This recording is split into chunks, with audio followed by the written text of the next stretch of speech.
வணக்கம் நேயர்களே.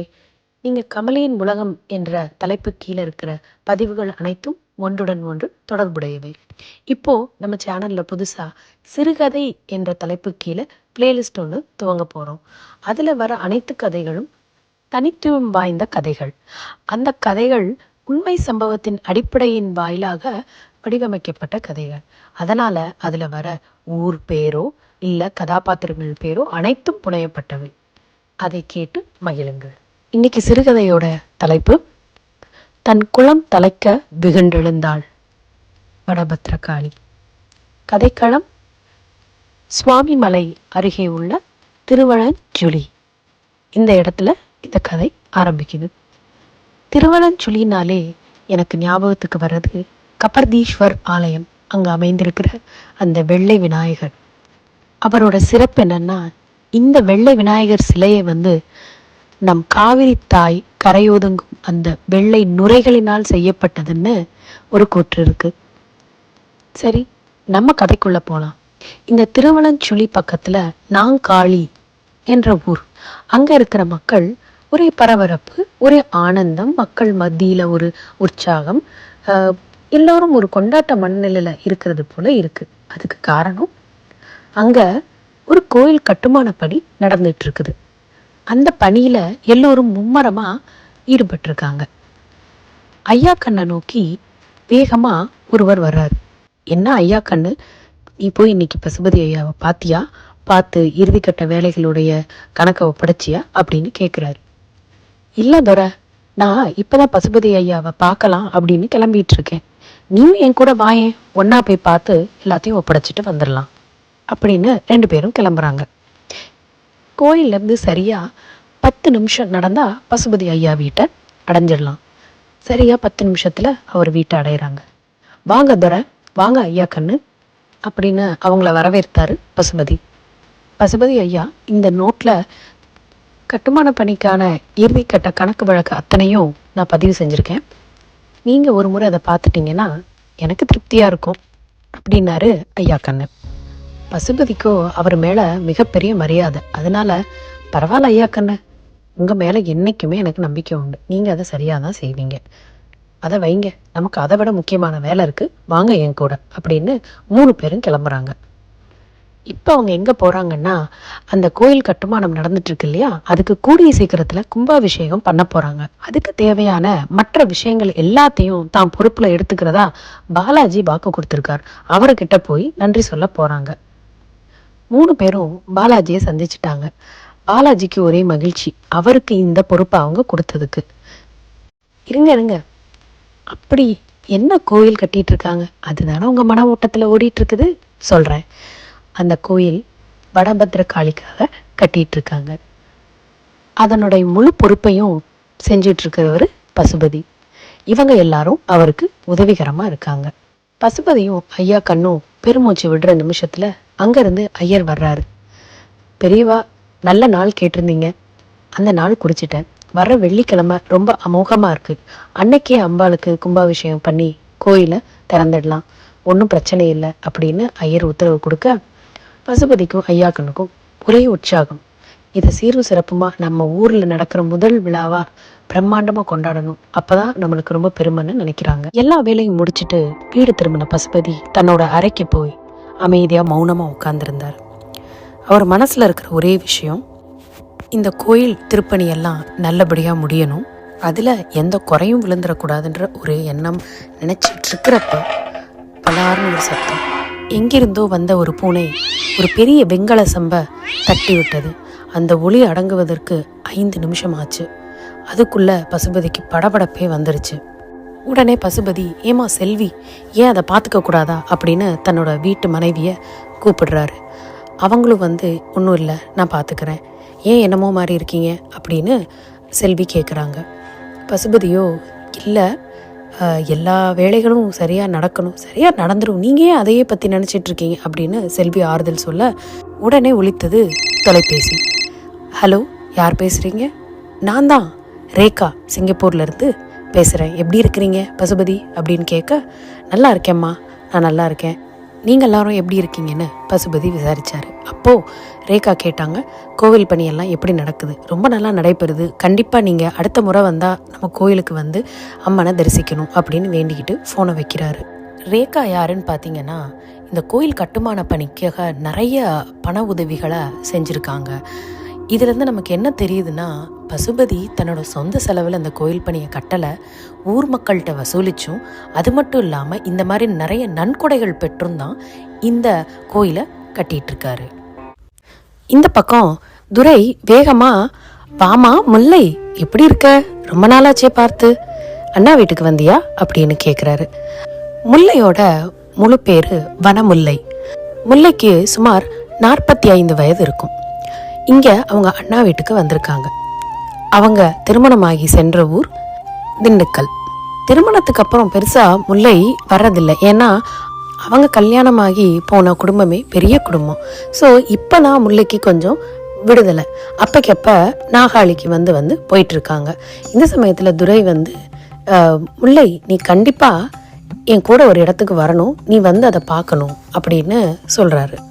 முல்லையோ, இல்லைண்ணா எனக்கு நிறைய வேலை இருக்குது, நான் வந்த வேலையே இன்னும் முடியல, அதை முடிச்சுட்டு சீக்கிரமாக போகணும், வீட்டுக்கார்ட்ட 2 நாள் தான் சொல்லிட்டு வந்திருக்கேன், எனக்கு அதுக்கு மேலேயும் இங்கே தங்க மனம் இல்லை, நான் போகணும் அப்படின்றாரு. பரவாயில்ல, நீ இப்போ என் கூட நீ வரணும் அப்படின்னு சொல்லி முல்லையை பிடிவாதமாக அழைச்சிட்டு போகிறாரு. எங்கே? அங்கே கட்டுமான பணி நடக்கிற வடபத்திரகாளியோட இடத்துக்கு. அந்த இடத்துக்கு போனதும் முல்லை பேசலை, அவர்கிட்ட எதுவும் கேட்கல.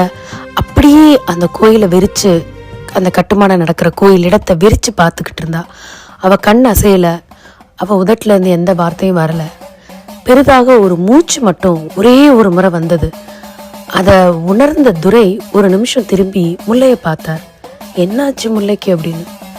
அவள் கண்களையும் அவள் பார்க்குற விதத்தையும் அவள் நெற்றியிலிருந்து வடிந்த வேர்வையும் பார்த்து துரைக்கு சரியா படலை.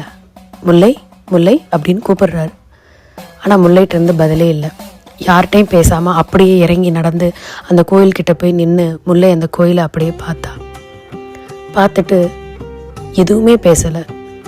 திரும்பி, அண்ணா நம்ம இங்கேருந்து போகலாம் அப்படின்னு துரையை கேட்டான். துரை, ஏம்மா, நான் உனக்கு காமிக்க தான் இங்கே கூட்டிகிட்டு வந்தேன், பார்த்துட்டேன், நான் எதுவும் இங்கே பேச விரும்பலை, வாங்க இந்த இடத்த விட்டு போகலாம் அப்படின்னு சொன்னேன். இல்லை, உனக்கு சந்தோஷமாக இருக்குன்னு தான் நான் இந்த இடத்துக்கு உன்னை கூட்டிகிட்டு வந்தேன், உனக்கு என்னாச்சு? என்கிட்ட எதுவும் பேச வேண்டான்னா நம்ம வீட்டுக்கு போகலாம், அங்கே போய் எதாக இருந்தாலும் பேசிக்கலாம் அப்படின்னு வேகமாக அந்த இடத்த விட்டு நகர்ந்து தன்னோட அண்ணா வீட்டுக்கு விரைந்தாள் முல்லை. இந்த முல்லை யாருன்னு பார்த்தீங்கன்னா, இந்த கோயிலிருந்து 2 தெரு தாண்டி இருக்கிற ஒரு வீதியில தான் முல்லையோட குடும்பம் இருந்துச்சு. முல்லையோட அப்பா மிராசுதார் அந்த ஊருக்கு. அந்த ஊரில் இருக்க பாதி சொத்துக்கு சொந்தக்காரங்க அவங்க அப்பா, அவங்க அப்பாவுடைய பூர்வக்குடி, அதாவது அவங்க தாத்தா முப்பாட்டனார். அவங்க தான் இந்த ஊரில் மிகப்பெரிய ஆட்களாக இருந்தாங்க. சொல்லுவாங்க இல்லையா, 3 தலைமுறைக்கு சேர்த்து வச்ச சொத்து. அந்த மாதிரி ஒரு வசதியான குடும்பம் தான் முல்லையோட குடும்பம். ஆனால் இவங்க எல்லாரும் 4வது தலைமுறை. அப்போது அந்த சொத்துக்கள் எல்லாம் படிப்படியாக அவங்க கையை விட்டு போய் இன்னைக்கு எஞ்சி இருக்கிறதோ மிக மிக சிறிய சொத்துக்கள் மட்டும்தான். சொல்லப்போனால் முல்லைக்கு 3 அண்ணன்க. அந்த அண்ணன்களுக்கு ஏதோ அவங்க வாழ்கிற அளவுக்கான 2-3 வீடுகளோ அது மட்டும்தான் இருக்குது. மற்றபடி முல்லை வெளியூருக்கு போயாச்சு. அண்ணன் வீட்டுக்கு திரும்பின முல்லை கோவத்தோட அண்ணன்கிட்ட கேட்டா, அண்ணா உனக்கு அது தெரியுமா அப்படின்னு. என்னம்மா கேட்குற? அந்த கோயில் கட்டுமான பணி நடக்கிறது உனக்கு தெரியுமா? ஆமாம் எனக்கு தெரியும். நீ ஏன் என்கிட்ட சொல்லவே இல்லை?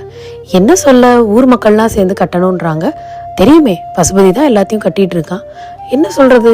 சரின்னு நானும் அதை பற்றி எதுவும் கேட்கல. பசுபதி என்கிட்ட கேட்டான், சரி கட்டிக்கங்க அப்படின்ற மாதிரி நான் சொல்லிட்டேன். ஆனால் நீங்கள் ஏன் இதெல்லாம் நீங்கள் முன்னிருந்து எதையுமே செய்யலை? எல்லோரும் செஞ்சிட்ருக்குறாங்க, ஆனால் நீங்கள் எந்த ஒரு உங்களோட பங்களிப்பும் அந்த கோயிலுக்கு இல்லையே, ஏன் அப்படின்னு கேட்டப்ப, இல்லை நம்ம இன்னைக்கு செய்கிற அளவுக்கு இல்லைன்னு உனக்கு தெரியும் இல்லைம்மா, நம்ம போய் அங்கே நின்று என்ன பண்ணுறது, பண்ணுறவங்களுக்கு வழிவிட்டு நிற்கிறது தானே கரெக்டு அப்படின்னு அவங்க அண்ணா சொன்னார். சரி, அந்த கோயிலுக்கான உங்களுடைய பங்களிப்பை தான் கொடுக்கல, அது நம்ம இடம்ன்றதாச்சும் உங்களுக்கு ஞாபகம் இருக்கா? அது நம்ம அப்பாவோட இடம், அதை நீங்கள் எல்லாரும் எப்படி நீங்கள் மறந்துட்டு இப்படி இருக்கிறீங்க? அப்போது அவங்க அண்ணா சொன்னார், அம்மா அது நம்ம அப்பா பேர்லலாம் கிடையாது, அது என்றைக்கோ நம்ம அப்பா ஊருக்காக எழுதி வச்சுதான் எனக்கு ஞாபகம். இல்லை அண்ணா, கண்டிப்பாக இல்லை.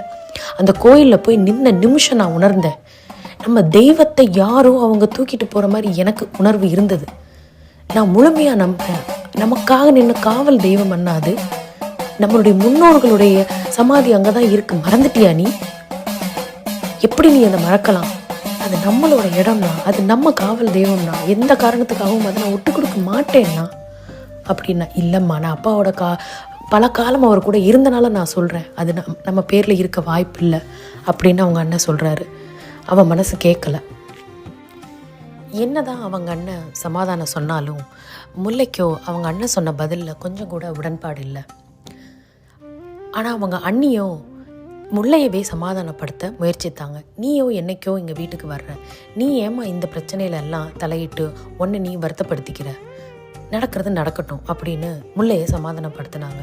ஆனால் முல்லைக்கு அன்னைக்கு இரவு முழுக்க தூக்கமே இல்லை. அதை நினச்சி நினச்சி நினச்சி மனசுக்குள்ளே புழுங்கிட்டு இருந்தா. காலையில் எந்திரிச்ச முதல் வேலையாக அவள் செஞ்சது நேராக போய் ஒரு வக்கீலை பார்த்தா. அவங்கக்கிட்ட இப்போ நடக்கிற விஷயத்தை பற்றி முழுசாக விவரிச்சா. அவர் அடுத்து முல்லை என்னெல்லாம் தன் பக்கம் தயார் செய்து வச்சுக்கணுன்ற ஒரு லிஸ்ட்டை கொடுத்தாரு. அதை வாங்கிட்டு முதல்ல முல்லை போனது பத்திர ஆஃபீஸ்க்கு. அங்கே தன்னோட இடத்தை குறித்தான ஆவணங்களை தன்னிடம் இருக்கிறத சமர்ப்பித்து தன் இடத்துடைய இப்போ இருக்க நிலவரத்தை தெரிஞ்சுக்கிட்டா. அப்போ தான் அவளுக்கு ஒரு மிகப்பெரிய விஷயம் தெரிஞ்சிச்சு. அந்த இடம் அவங்க அப்பா யார் பேர்லையும் எழுதி வைக்கலை, எந்த பொது சொத்துக்காகவும் தன்னுடைய சொத்தை கொடுக்கலை, அது அவங்க அப்பாவோட பேரில் தான் இருக்குன்றத மிகப்பெரிய ஆனந்தம் அடைஞ்சா முல்லை. குதித்தாள். அப்பாடா, என்னுடைய தெய்வம் இனி எங்களுக்கே சொந்தம். அந்த தெய்வம் என்னைக்கும் எங்கள் குடும்பத்தோடு ஒன்றோட ஒன்றாக கலந்துருக்கும், எங்களுக்காக நிற்குன்றத ஊர்ஜிகம் பண்ணிக்கிட்டு அவங்க அண்ணன் வீட்டை நோக்கி விரைஞ்சு வேகமாக சென்றா. உடனே வீட்டுக்கு விரைந்து போய் அண்ணன் கிட்ட ரொம்ப சந்தோஷமா சொன்னான். நான் எத்தனை தடவை சொன்னேன் அண்ணா, நான் எத்தனை தடவை சொன்னேன், அந்த இடம் நம்மளுடைய இடம், அதை என்னைக்கு பொது சொத்தை அப்பா எழுதி வைக்கல, அதுக்கான ப்ரூஃப் இங்க பாரு. இப்ப கூட உங்களுக்கு புரியுதா நான் ஏன் இவ்வளவு தூரம் சொல்றேன்னு? அது நம்ம சாமி. அது சின்ன வயசுல எத்தனை முறை நான் அப்பா கிட்ட அடம் பிடிச்சு அந்த கோயிலுக்கு போயிருப்பேன் தெரியுமா? நம்ம வீட்டுல பெண்கள் யாரும் அந்த கோயிலுக்கு போக மாட்டோம். ஏன்னா அந்த சாமி சுடுகாட்டை பார்த்து இருக்கிற வாம்பத்திற்காளி, அதனால நம்ம வீட்டு பெண்கள் யாரும் போக மாட்டாங்க. ஆனா அதிகமான முறை அந்த கோயிலுக்கு போன ஒரே பெண் நான் தான். அந்த விதத்துல என்னால அந்த தெய்வத்தை விட்டுட்டு இருக்க முடியாது அப்படின்னு மூச்சு விடாம பேசி நின்னா முல்லை. முல்லை சொன்னதை கேட்டு அவங்க அண்ணனும் அண்ணியும் பிரமிச்சு போய் நின்னாங்க. மொத்தத்துல வாயடைச்சே போயிட்டாங்கன்னு சொல்லணும். முல்லையோட அண்ணன் தயங்கிக்கிட்டே இப்ப நம்ம பசுபதிட்ட போய் எப்படி பேசுறது, கட்டுமான பணி நடந்துட்டு இருக்குது அண்ணா, இந்த கவலை உங்களுக்கு வேண்டாம், பசுபதிட்ட பேசுறத நான் பாத்துக்கிறேன், நான் போய் கேட்கிறேன், மத்தபடி ஆக வேண்டிய விஷயத்த நம்ம உடனடியா பண்ணணும். முல்லையோட அண்ணியும் அதுக்கு ஒத்துக்கிட்டாங்க. இதுக்கெல்லாம் முன்னாடி முல்லை சொன்ன மாதிரி 2 நாள் விடுமுறையில தான் ஊருக்கு வந்திருந்தா. இப்ப அவ திரும்ப ஊருக்கு போகணும். முதல்ல அவ கணவரை பார்த்து மற்ற விஷயங்களை பேசணும். உடனடியா முல்லை கிளம்பி தன்னோட புகுந்த வீடான திண்டுக்கலை நோக்கி பயணிக்கிறான். ஊரை சென்றடைஞ்சதும் முதல் வேலையா கணவர்கிட்ட போய் அங்க நம்ம நாக்காளியில நடந்த அத்தனை விஷயத்தையும் விவரிச்சு சொல்றா. கணவரும் பொறுமையா எல்லாத்தையும் கேட்டாரு. முல்லையோட கணவரும் முல்லையும் அன்னையாரும் பத்மினியும் என்ற திரைப்படத்துல வர மாதிரி மிக சிறப்பான தம்பதிகள். ஒருவருக்கு ஒருவர் தன்னை அன்பாவும் ஆதரவாவும் மரியாதையோடையும் நடத்துறவங்க. இந்த விஷயத்துல முல்லை சொன்னதும் மறுபேச்சு எதுவும் பேசாத அவருடைய கணவர் அதை பத்தி ஆழமா ஆலோசனை பண்ணிக்கிட்டு இருந்தாரு.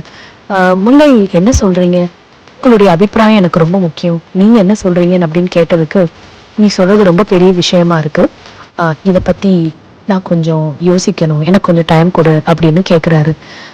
முல்லைக்கும் மனசுல ரொம்ப வேதனை. என்னடா நம்ம இவ்வளோ ஒரு முக்கியமான விஷயத்த சொல்றோம், கணவர்கிட்ட இருந்து சரியான ஒரு பாசிட்டிவான ரிப்ளை வரலையேன்றதுதான் முல்லையோட கவலை. அதுக்கப்புறம் சரி, தன் கணவர் எது செய்தாலும் அதுல ஒரு நியாயம் இருக்குன்றது அவளுக்கு தெரியும். அதனால அவருடைய போக்குக்கே அவரை விட்டா. இந்த இரவு உணவுக்கு அப்புறம் இருவரும் தூங்கிட்டாங்க. அப்போ அதிகாலை ஒரு 3 மணி இருக்கும். ஒரே அலறல். அதாவது முல்லையோடைய கணவர், அவருடைய பேரு நரசிம்மன். நரசிம்மன் ஒரே கதறல், எழுந்துரு எழுந்துரு, நான் தான் சொல்றேன்ல, குத்து நான் உன் பின்னாடி இருக்கேன், நீ எதை பத்தியும் கவலைப்படாத, இப்போ அதை நீ குத்தணும், இந்த சூலாயுதத்தால குத்து, நான் உன் பின்னாடி இருக்கேன் அப்படின்ற மாதிரி ஏதோ முனங்கள் உளற சத்தம் முல்லையை வந்து எழுப்புது. முல்லை எழுந்துட்டு என்னங்க என்னங்க என்ன ஆச்சு, ஏன் இப்படி பதட்டுறீங்க, என்ன ஆச்சு என்ன ஆச்சுன்றப்போ அப்பதான் அவளுக்கு தெரிஞ்சது கணவர் தூக்கத்துல ஏதோ பேசிட்டு இருக்காரு. உடனே அவரை சுயநினைவு கொண்டு வந்து என்ன ஆச்சுன்றப்ப எழுந்திரிச்சதுக்கு அப்புறம் என்ன ஆச்சு, தண்ணி குடிங்க அப்படின்னு சொல்லி ஆசுவாசப்படுத்திட்டு ஒன்றும் இல்லை, ஒரு சின்ன கனவு, என்ன கனவு, எதான் ரொம்ப மோசமா எதான்னு பார்த்தீங்களா, இல்லை ஒரு சின்ன கனவு, பரவாயில்ல அதை பற்றி இப்போ ஒன்றும் பேச வேணாம், படுக்கலாம், அதை காலையில் பேசிக்கலாம் அப்படின்னு படுத்துட்டாரு நரசிம்மன்.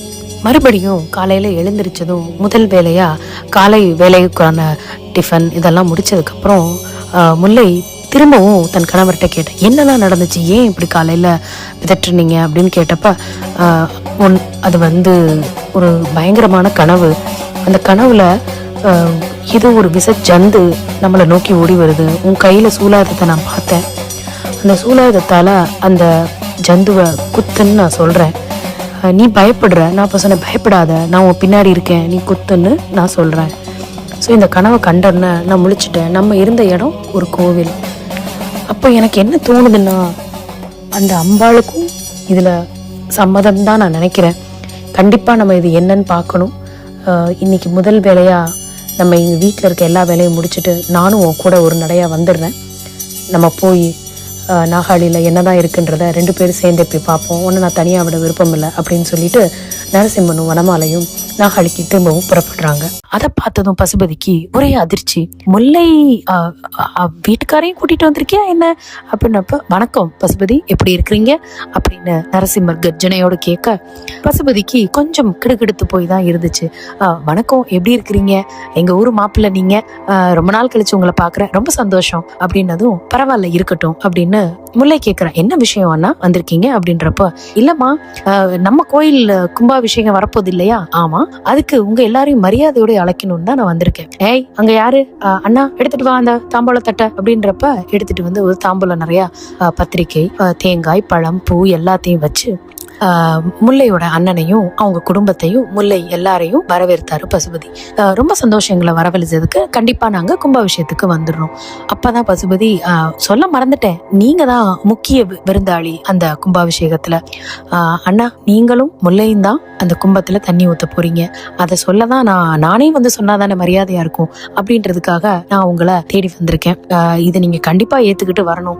அப்போ முல்லையோட அண்ணா, எதுக்குப்பா இதெல்லாம், நீங்க எல்லாரும் இதை தான் செஞ்சிட்டு இருக்கிறீங்க, மும்மரமா வேலையில ஈடுபட்டு ஒவ்வொரு சின்ன சின்ன விஷயங்களும் பார்த்து கோயிலுக்கு செய்றீங்க, பரவாயில்ல நீங்க நடத்துங்க, இதுல ஒன்றும் இல்லை, பெரிய ஆட்களை கூப்பிட்டு நீங்க நடத்திக்கங்க, நாங்க எதுக்கு, கண்டிப்பா நாங்க அங்க இருப்போம் அப்படின்றப்ப பசுபதி, இல்ல இல்ல இல்ல இது வந்து எவ்வளவு பெரிய விஷயம், இது உங்க அப்பா எழுதி கொடுத்த இடம் அப்படின்னு சொல்லிட்டு முல்லையை பாக்குறப்ப முல்லைக்கு முகம் இறுகி போச்சு. முல்லை உடனே, அண்ணா அப்பா கொடுத்த இடம் இல்ல, இது எங்க அப்பாவோட இடம் அப்படின்னு மறுபடியும் காரசாரமா முல்லை பேச பசுபதி, அதுதான்மா அதுதான் அதேதான் அப்படின்னு ஏதோ ஒரு மழுப்பலை சொல்லிட்டு, நீங்க தான் பண்ணணும், நான் வாக்கு கொடுத்துட்டேன், எல்லாருக்கும் வாக்கு கொடுத்துட்டேன், நீங்க தான் வந்து அந்த கும்பத்துல தண்ணி ஊத்தணுன்றத நீங்க முறையா வந்து எல்லாத்தையும் செய்து கொடுக்கணும் அப்படின்னு சொல்லிட்டு பசுபதி, சரிம்மா எனக்கு நிறைய ஆகப்பட்ட வேலைகள் இருக்கு, நான் போய் மத்ததையும் பாக்குறேன் அப்படின்னு சொல்லி விரைந்து அவங்க வீட்டை விட்டு தப்பிச்சோம் பொழைச்சோன்ற மாதிரி வீட்டை விட்டு வெளியே வந்துட்டாரு. வந்து கிளம்பினார் பசுபதி. அப்போ முல்லையோட அண்ணா வீட்டுல முல்லையோட அண்ணனும் அண்ணியும், இது என்ன அதிசயமா இருக்கு, நம்ம கிட்ட இது வரைக்கும் அவங்க வந்து எதையுமே கலந்துகிட்டது இல்ல, இன்னைக்கு திடீர்னு வர்றாங்க, வந்து நம்மதான் கும்பத்துல தண்ணி ஊத்த போறோம்னு சொல்றாங்க, எனக்கு ஒன்னும் புரியலம்மா அப்படின்றப்ப அவங்க அண்ணி சொல்றாங்க, புரியலையாங்க உங்களுக்கு, இதுக்கெல்லாம் காரணம் யாருன்னு நினைச்சிட்டு இருக்கிறீங்க, நம்ம முல்லை, நேத்து அவ போய் கேட்ட கேள்வி, அது எப்படி ஒத்துக்காம போயிருவாங்க, இது நம்ம இடங்க, நம்ம இடத்துல இருக்கிற கோயில், அது நம்ம காவல் தெய்வம், அதுல இவ்வளவு பெரிய ஒரு அயோக்கியத்தனத்தை பண்ண அவங்க துணிஞ்சிருக்கிறாங்க, நம்ம அதை கண்டுக்கல, நீங்களோ அந்த இடம் நமக்கு சொந்தமே இல்லைன்ற அளவுக்கு முடிவுல நீங்க இருந்தீங்க அப்படின்ற ஒரு கோவத்தை அவங்க அண்ணி வெளிப்படுத்த, முல்லை, அண்ணி விடுங்க, அதுதான் இப்ப எல்லாத்தையும் நம்ம பார்த்துட்டோம்ல, நானும் என் வீட்டுக்காரும் இது சம்பந்தமான அத்தனை ஆவணங்களையும் சரி செய்து கூடிய விரைவில் இந்த ஊர்ல இருக்க அத்தனை பேருக்கும் நாங்க தெளிவுபடுத்துறோம், இந்த கோயில் நம்மளுடையது, முதல்ல அவங்க நம்ம கிட்ட அனுமதி வாங்காம செஞ்சிருக்காங்க, அது மிகப்பெரிய தப்பு, அதை நம்ம நிர்குணப்படுத்தணும். அடுத்த 2 நாள்ல கும்பாபிஷேகமும் வந்துருச்சு. அந்த கும்பத்துல தண்ணி ஊத்துறதுக்காக முல்லையோட அண்ணன்களும் முல்லையும் அந்த வீதியில நடந்து வர்றதை பார்த்து அந்த ஊர் ஜனங்களே பிரமிச்சு போய் நின்னாங்க. இதுல தெரிஞ்சுக்க வேண்டிய முக்கிய விஷயம் என்னன்னா, எல்லா ஜனங்க மனசுலயும் முல்லையோட அப்பா தான் இருந்தாரு. அந்த மனிதன் எவ்வளவு பெரியவர், நம்ம எல்லாருக்கும் பாரபட்சம் பார்க்காம உதவி செய்திருக்கிறார். இடங்களை நல்ல விஷயத்துக்காக எழுதி கொடுத்திருக்கிறார். பள்ளியா இருக்கட்டும், ஒரு கோயிலா இருக்கட்டும், மடமா இருக்கட்டும், நிறைய விஷயங்களுக்கு அவங்க இடங்கள் பயனடைஞ்சிருக்கு. இந்த நேரத்துல யாராச்சும் வந்து இதை செய்ய மாட்டாங்களான்னு காத்துட்டு இருந்த மாதிரி இருந்துச்சு அந்த மக்கள் மனசுல. என்ன ஒரு ஆர்ப்பரியம்! அப்போ முல்லையோட தூரத்து சொந்தம் ஒருத்தவங்க வந்து, முல்லை, நீ திண்டுக்கல்ல இருந்து வந்த மற்றொரு காளியா தாண்டி என் கண்ணுக்கு தெரியுற, எவ்வளவு பெரிய சாதனை செய்திருக்கிற, போய் ஊத்துங்க, உங்களுக்கு தான் அந்த உரிமை இருக்கு, நீங்க தான் அந்த குப்பத்துல தண்ணி ஊத்தணும்னு மக்கள் எல்லாம் ஆர்ப்பரிக்க, முல்லையும் அவன் அண்ணன்களும் அந்த கோயிலுடைய மேல் ஸ்தலத்துக்கு சென்று அந்த கும்பத்துல தண்ணி ஊத்த பிரம்மாண்டமாக நடந்தது அந்த கும்பாபிஷேகம். ஊரே சந்தோஷத்துல திளைச்சிருந்துச்சு. 4 பேரை தவிர பசுபதி, ஐயா கண்ணு, பாலாஜி, துரையும் வருத்தப்படுற மாதிரி பாவனையில நின்றுட்டு இருந்தாரு. தன் வீட்டுக்கு சென்ற பசுபதிக்கு அவமானம் தாங்க முடியல. ஏன்னா அவன் மனசுல போட்ட கணக்கு எதுவுமே நடக்கல இல்லையா. தன் மனைவியோ தன் சொந்தத்து முன்னாடியோ கொஞ்சம் வெட்கப்பட்டு நிக்கிற நிலைமையில வந்துருச்சு. ஏன்னா தான் தான் இனிமேட் இந்த கோயிலுக்கு சொந்தக்காரர் போல பாவனைகள் எல்லாம் ஏற்பாடுகள் இது வரைக்கும் பசுபதி செய்திருக்கிறார். அதனால இன்னைக்கு மொத்தமும் அந்த குடும்பம் வந்து முன்னணியில நின்னதை பார்த்துட்டு அவரால் அதை ஏற்றுக்கொள்ளவே முடியல. இவ்வளவு தூரம் பண்ணி எப்படி நான் இதை இழந்தேன் அப்படின்ற மாதிரி அவர் மனசு ஒத்துக்கல. தன்னைத்தானே தனிமையில ஒரு அறைக்குள்ள பூட்டிக்கிட்டு அந்த நாற்காலியில உட்காந்து ஆலோசிச்சாரு பசுபதி. இதை நான் விட போறது இல்ல. இந்த இடம் எப்படி அவங்க அப்பா பேர்ல இருக்க முடியும்?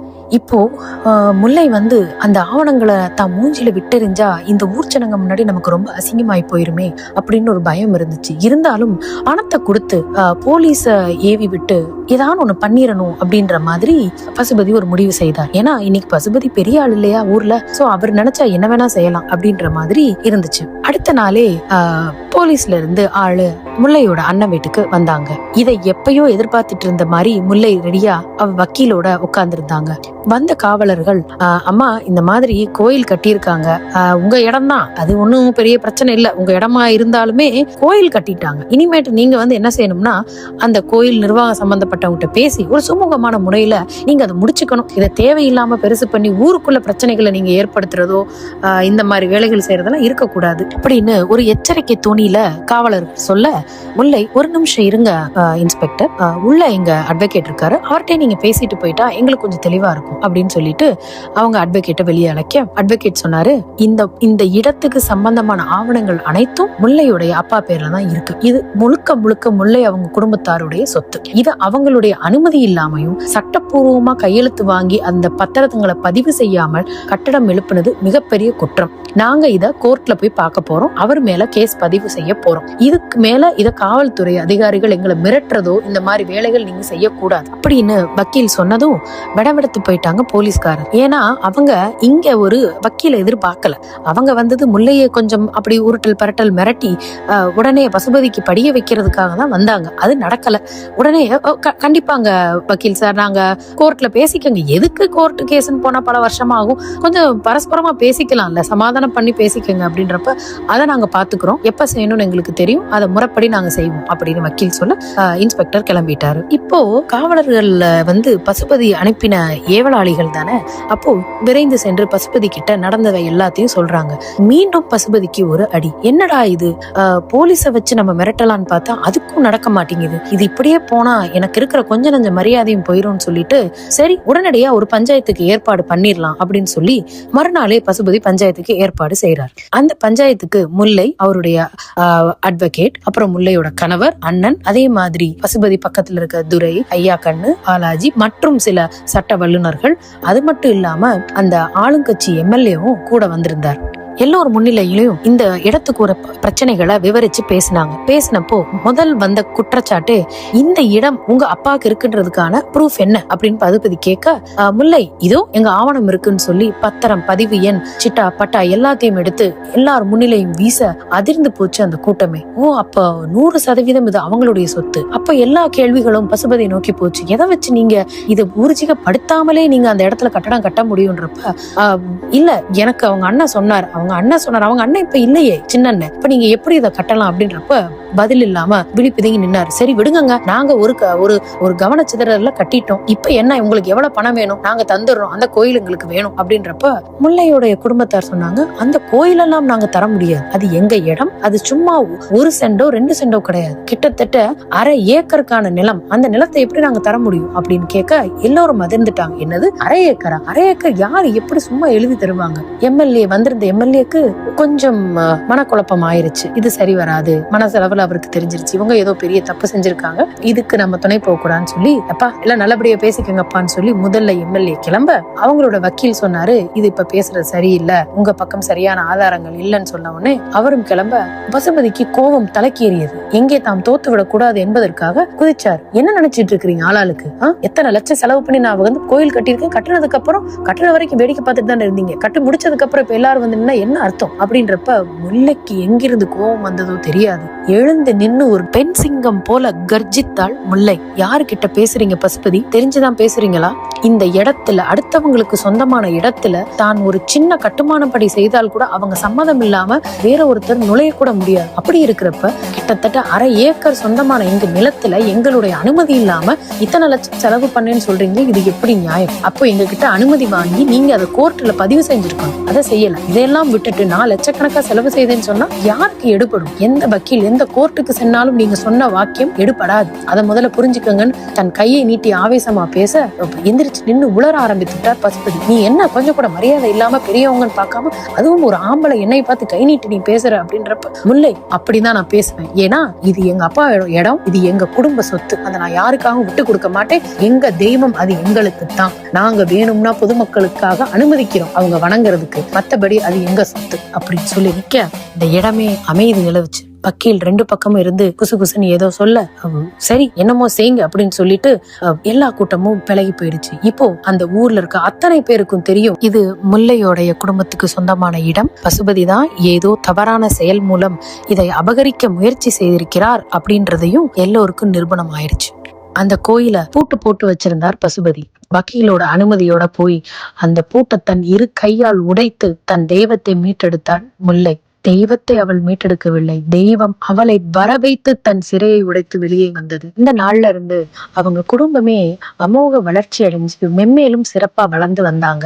அதனால இதுக்கு முன்னாடி அந்த கோயிலுக்காக எதுவும் செய்யவில்லை என்ற ஒரு குற்ற உணர்வோடு இருந்த அண்ணன்கள் அனைவரும் இனிமேட்டு நம்ம தெய்வத்துக்கு திருவிழா எடுக்கணும் அப்படின்னு உறுதி பண்ணிக்கிட்டாங்க. அதுல இருந்து வருஷா வருஷம் தன் அம்மனுக்கு தை பொங்கலா இருக்கட்டும், ஆடி அமாவாசையா இருக்கட்டும், ஒவ்வொரு பௌர்ணமிக்கும் விழா வைக்கிறதும், அந்த மாதிரி சிறப்பா அந்த அம்மனுக்கு அனைத்தும் செய்துட்டு இருக்காங்க வனமுல்லையுடைய குடும்பம். அதோட இவ்வளவு வேலைகள் செய்த பசுபதி உடல்நலம் குறைபாடு ஏற்பட்டு கொஞ்சம் நலிவடைந்து தன்னை பெரிதாக எந்த ஒரு பொது காரியங்களும் ஈடுபடுத்தாம தனிமைப்படுத்தி கொண்டார். அவருக்கும் அந்த குற்ற உணர்ச்சி இருக்கும் இல்லையா?